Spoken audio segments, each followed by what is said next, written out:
Buenas noches, bienvenidos a Signo Pesos, la economía al alcance de su pantalla. Estos son los temas claves de hoy. Quedó lista la hoja de ruta. El Ministerio de Hacienda presentó el esperado marco fiscal de mediano plazo. Allí están descritas las proyecciones de crecimiento económico, déficit fiscal, deuda pública y ajustes económicos para los próximos años. En segundos les contamos las cifras y analizaremos sus implicaciones.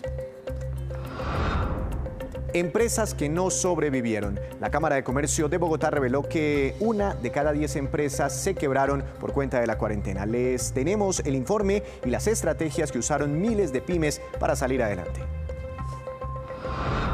El boom del comercio electrónico, las ventas online se ponen cada día más de moda, pero hay dudas sobre la capacidad de muchos portales para jornadas especiales como el próximo Día Sin IVA. Hablaremos del tema con la presidenta de la Cámara Colombiana de Comercio Electrónico.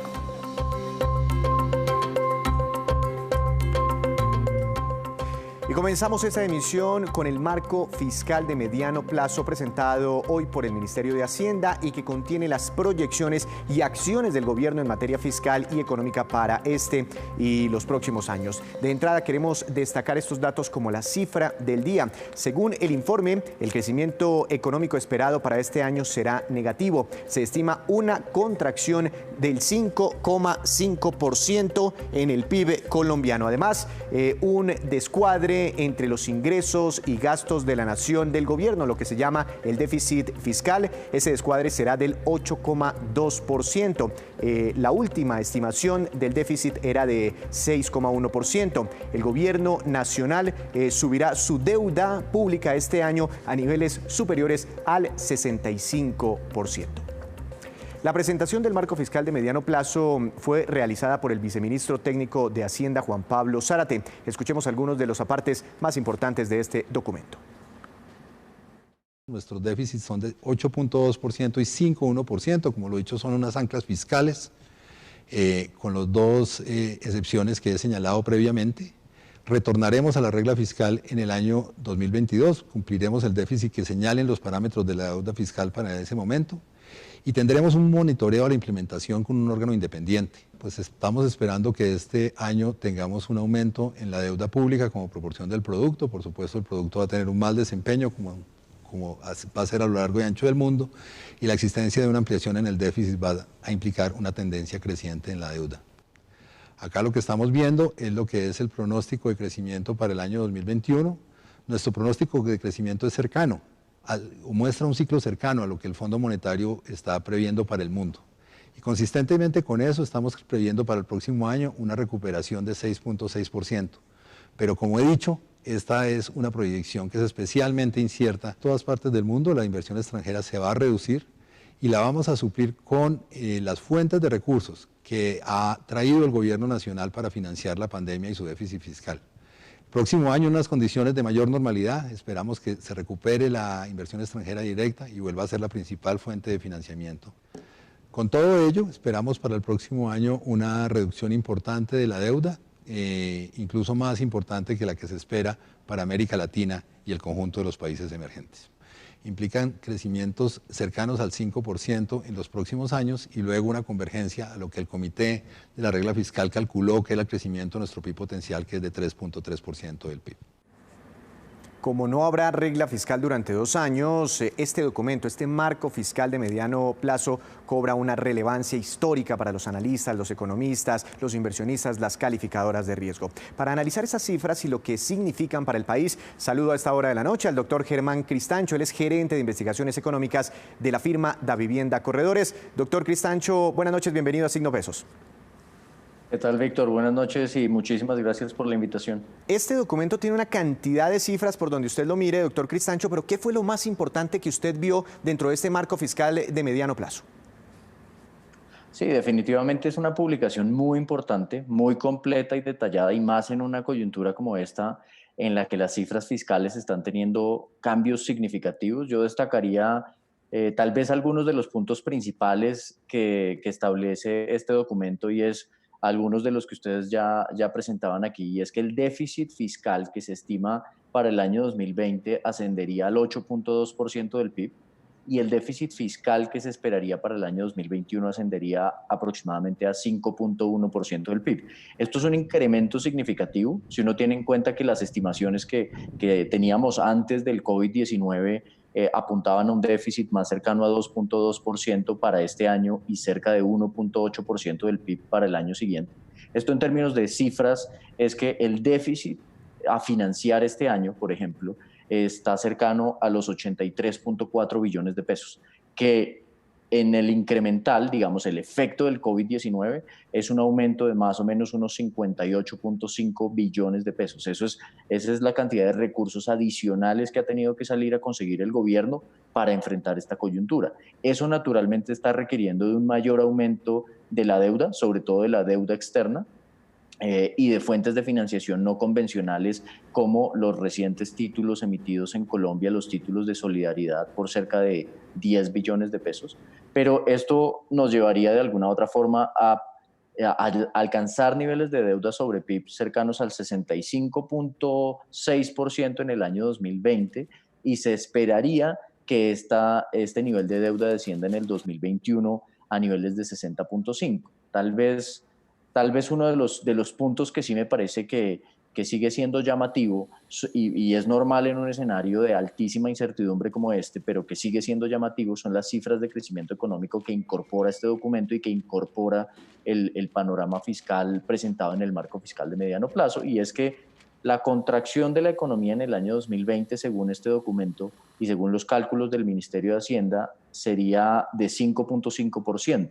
Si bien las cifras de las encuestas y que manejamos nosotros en el grupo apuntan a una cifra similar, solo le voy a mencionar algo, y es que hoy el mismo Fondo Monetario Internacional dejó conocer sus cifras para América Latina y proyecta una contracción de la economía colombiana de 7.8%. Claro. Así que ahí ya la contracción del año 2020, por ejemplo, y las cifras de PIB lucen un poco cortas, sí, optimistas, y hacia adelante también, y si me permite, de pronto le preciso algunas hacia adelante, y es que la recuperación que estimamos podría darse en la economía colombiana podría estar del orden del 3,5, 4% en el año 2021, por ejemplo. De hecho, el Fondo Monetario mismo hoy reveló una estimación de rebote de la economía en el 2021 del 4%, pero en y el estas gobierno cifras, está esperando más de 6% el otro año, también muy optimista.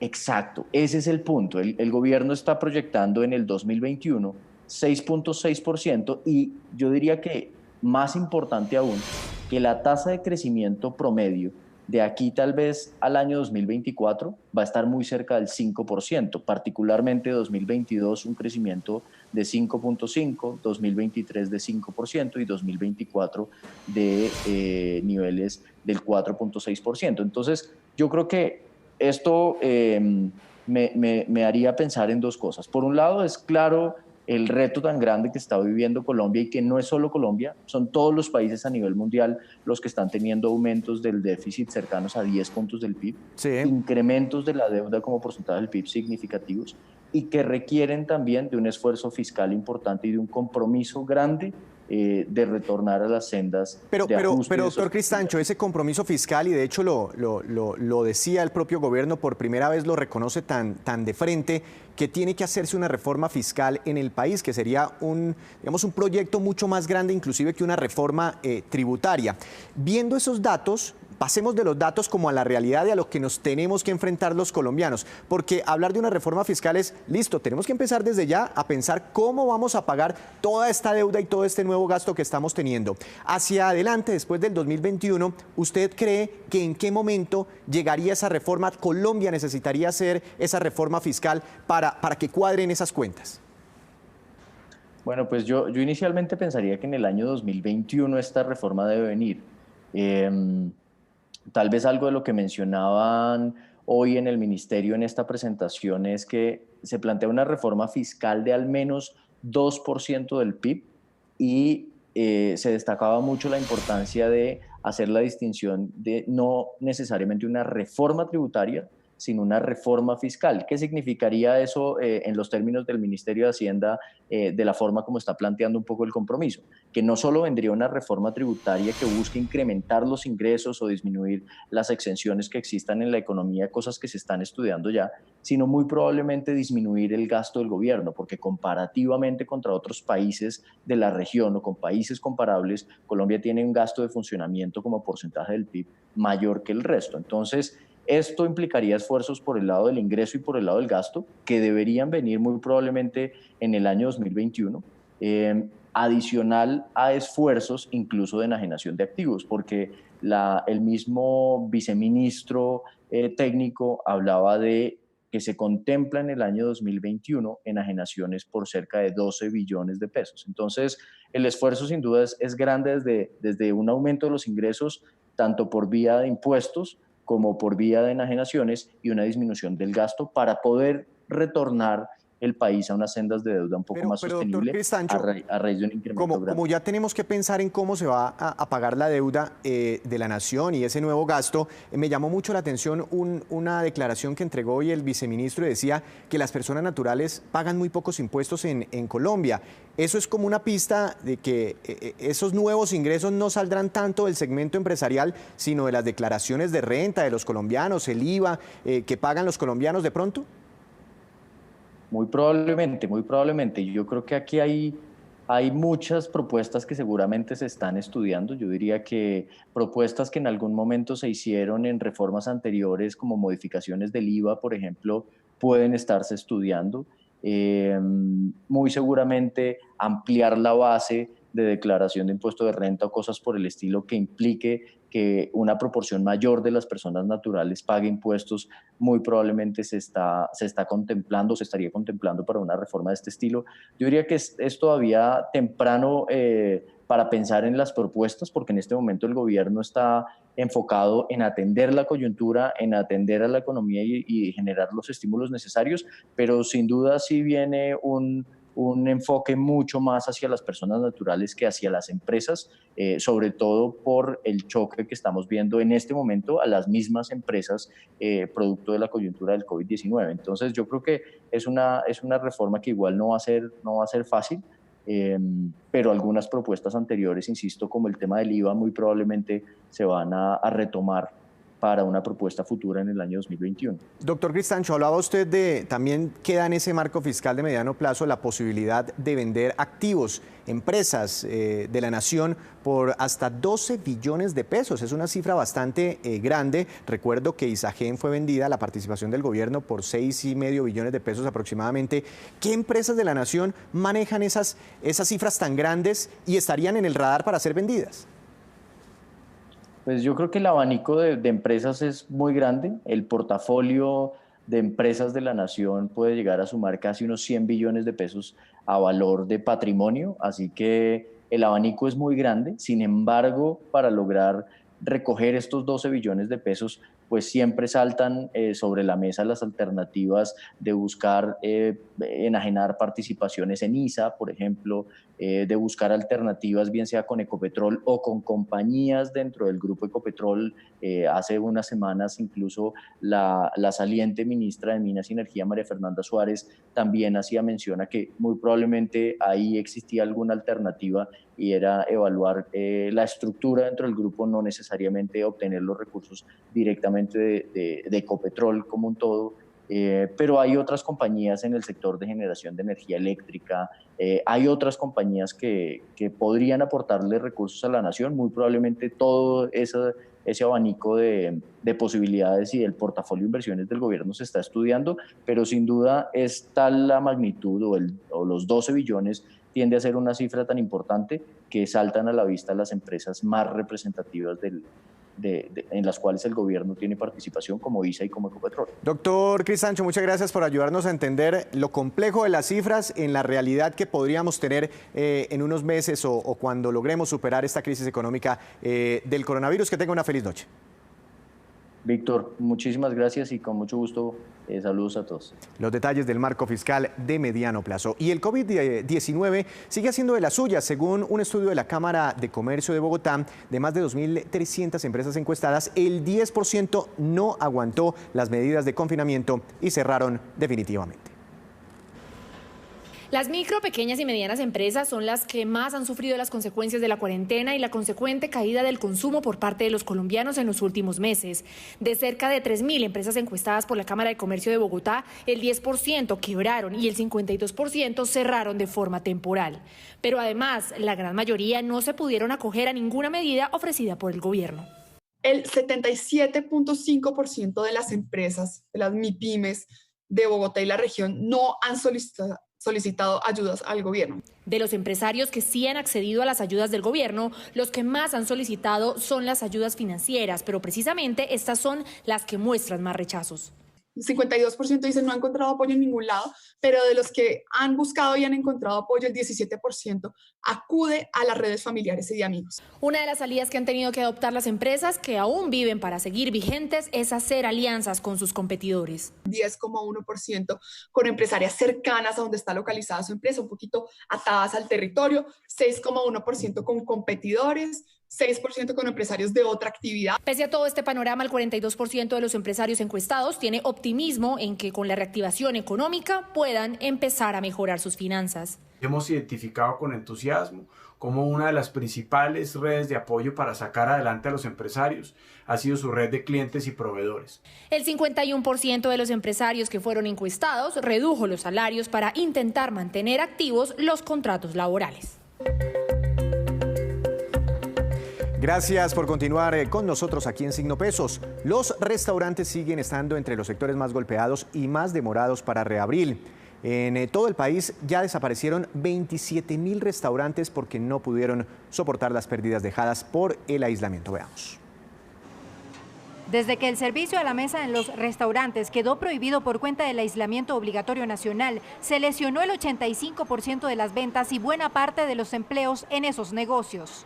Ya el daño está hecho, ya el golpe de esta pandemia a los restaurantes es irreversible. Este gremio antes de la pandemia reunía unos 90.000 establecimientos formales e informales en todo el país. En los últimos meses han cerrado definitivamente unos 27.600 y destruido 189.000 puestos de trabajo. Gloria Cárdenas, por ejemplo, tiene este pequeño restaurante familiar en Bogotá desde hace 4 años. Los 300 almuerzos diarios que vendía ahora se redujeron a solo 30 y de los 10 empleados que tenía solo se quedó con 3. El arriendo y los servicios se volvieron una carga y asegura que le provoca tirar la toalla. Aún así, sabe que cerrar ahora e intentar abrir después es más difícil.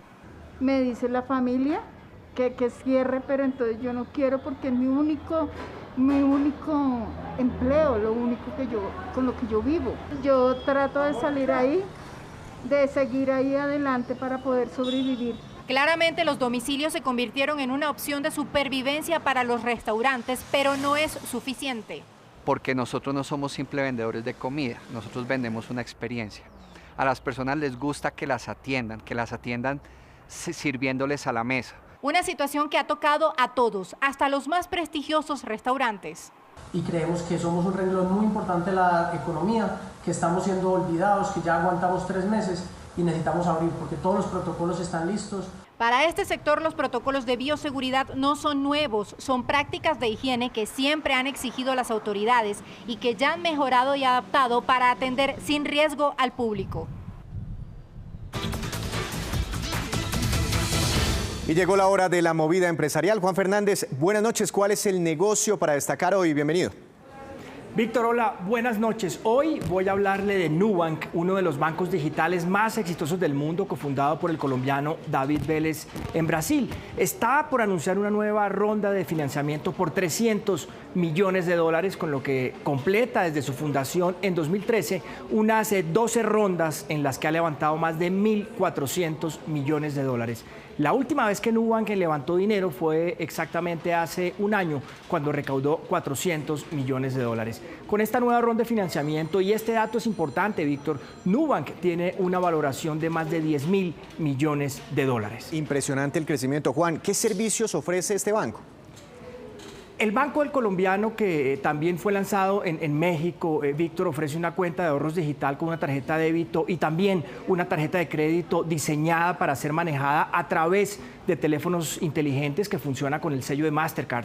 Nubank no tiene un banco físico detrás, sin la pesada estructura de uno tradicional, pues puede reducir costos y ofrecer mejores tasas de interés. Como en cualquier banco, Nubank gana dinero cuando un cliente realiza una compra con su tarjeta, recibe el establecimiento un pequeño porcentaje de valor y cuando el cliente pues opta por financiar parte del valor de su factura, también recibe intereses.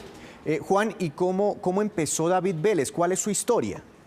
Víctor, David Vélez ha hecho una carrera en temas financieros, pasó por Goldman Sachs en Nueva York y por el fondo General Atlantic y por el fondo Sequoia Capital también, que es uno de los más grandes inversionistas de compañías como Apple o como Google.